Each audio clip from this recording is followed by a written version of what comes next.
If your Face ID has stopped working on iPhone since you updated your iPhone to a newer version, then let us see how to fix the issue. Now generally any update that is provided to your iPhone should not cause the issue. So what we will do is, at first we will try to see other possible solution.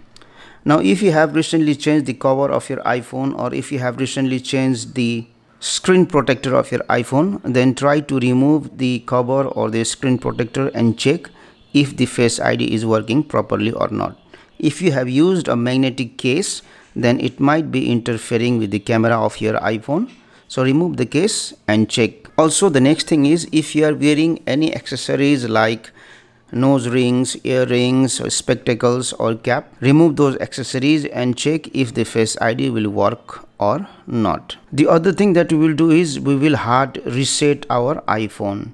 If you want to hard reset your iPhone, then what you will do is, you have to quickly press the volume up button, then quickly press the volume down button, and you have to press and hold this on off button until the phone restarts, and you will see the Apple logo. So let me do it.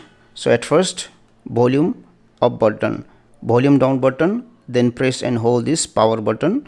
You have to press this power button until the phone restarts, and you will see the Apple logo. So let us wait for a few seconds. Now once you see the Apple logo, release the button. Now once you have hard reset your iPhone, the other thing that you can do is, you can reset your Face ID. For that one, go to settings, scroll down, and you have to go to this option Face ID and passcode. You have to enter the passcode of your iPhone, then scroll down and you have to select this option Reset Face ID. I will not reset now, but if you want to reset, you have to select this option and then you have to input your Face ID again. So once you do all of these things, also if the Face ID is not working, then in rare cases the update might have caused the issue. So what you need to do is, you need to wait for the next update and then check if the new update will fix the issue or not. Even if the new update does not fix the issue, then there might be a hardware problem, and in that case you have to take your iPhone to the service center. Hopefully this will fix the issue.